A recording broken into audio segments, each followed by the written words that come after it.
চাকুলিয়ায় তৃণমূল কংগ্রেসের পক্ষ থেকে বঙ্গধ্বনি কর্মসূচির উদ্বোধনী সভা। গোয়ালপুকুর ২ নম্বর ব্লকের চাকুলিয়া তৃণমূল কংগ্রেসের পক্ষ থেকে বঙ্গধ্বনি উদ্বোধনী সভা আয়োজন করা হয়।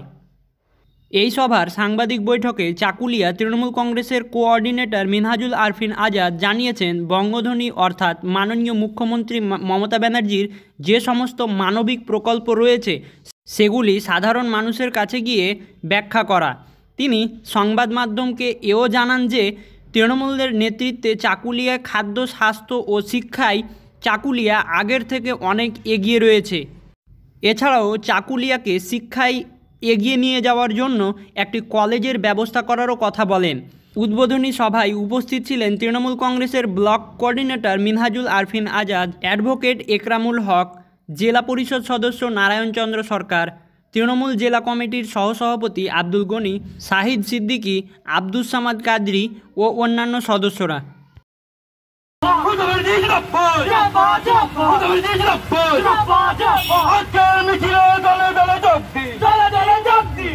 আজকে আমরা বঙ্গধ্বনি একটা প্রকল্প কর্মসূচি, যেটা মাননীয় মুখ্যমন্ত্রী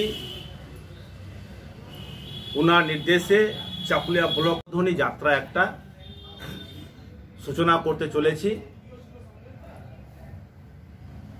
আমাদের চাকুলিয়া পাওয়ার হাউস থেকে নিয়ে চাকুলিয়া বাজার পর্যন্ত এই পদযাত্রাটা হবে। মানুষের কাছে মানুষ আজকে দেখুন যতগুলো প্রকল্প আছে প্রত্যেকটি প্রকল্প মানুষের বাড়িতে পৌঁছে আছে, কিন্তু কিছু সংখ্যক মানুষ বাদ পড়ে রয়েছে, যেটা আমাদের সরকার একটা কর্মসূচি আবার নিয়েছেন সরকারিভাবে, যেটা আমরা সবাই জানি দুয়ারে সরকার নামে একটা কর্মসূচি নেওয়া হয়েছে। যেরকম আমাদের পশ্চিমবাংলায় খাদ্য সাথী অনেকগুলো প্রকল্প আছে, হাতে আঙুলে গোনা যাবে না, তো তা সত্ত্বেও দুই চারটা প্রকল্পের কথা বলি। যেমন খাদ্য সাথী, আজকে খাদ্য সাথী পশ্চিমবাংলা যেভাবে প্রায় ৯.৫ কোটি মানুষের বাড়িতে পৌঁছে দেওয়ার ব্যবস্থা করেছে বিনামূল্যে, একমাত্র পশ্চিমবঙ্গ সরকার সারা ভারতবর্ষে নজির একটা সৃষ্টি তৈরি করেছে। আমাদের সবুজ সাথী স্কুলে পশ্চিমবঙ্গ সরকার আজকে সবুজ সাথী যে প্রকল্প একটা, সেখানে স্কুলে যারা ছাত্রছাত্রী পড়াশোনা করেন 9, 10, 8 এদেরকে স্কুলে যাওয়ার জন্য তারা যেন ঠিক মতো স্কুলে যেতে পারে, এটা সরকার সাইকেল দিচ্ছে তাদেরকে। সেই সাইকেল নিয়ে ছাত্রছাত্রীদের উৎসাহ এখন আমরা দেখতে পাচ্ছি, অনুভব করছি যে প্রত্যেকটি স্কুলে এমন স্টুডেন্টের ভিড় হয়ে গেছে যে আগে যেরকম স্টুডেন্টের হাজিরা ছিল তাতে এখন বেশি হয়ে গেছে। কন্যাশ্রী একটা প্রকল্প, যেটা কি বিশ্বের দরবারে পুরস্কার প্রাপ্ত একটা প্রকল্প।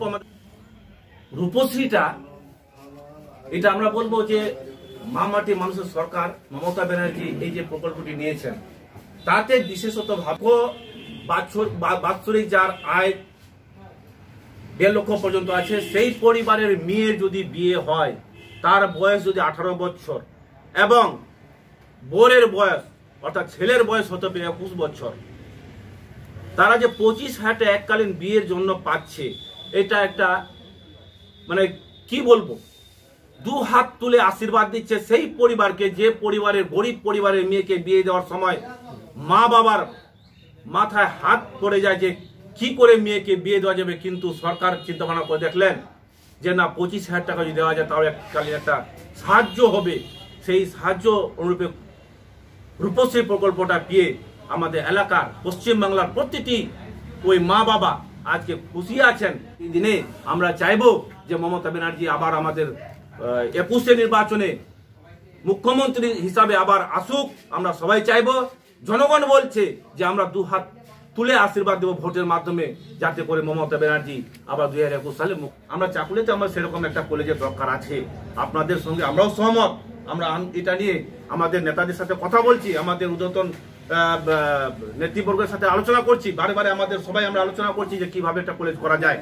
আমি নিজেও আমাদের প্রশাসনিক মিটিং হয়েছিল চোপড়াতে, আমি তখন জেলা পরিষদ মেম্বার ছিলাম, সিএমএম কে আমরা বলেছিলাম প্রশাসনিক মিটিং এ, তিনি বললেন যে 45খানা কলেজ হচ্ছে, এটা পরিকাঠামো কমপ্লিট হওয়ার পরে চাকুলিয়াতেও কলেজ করবো।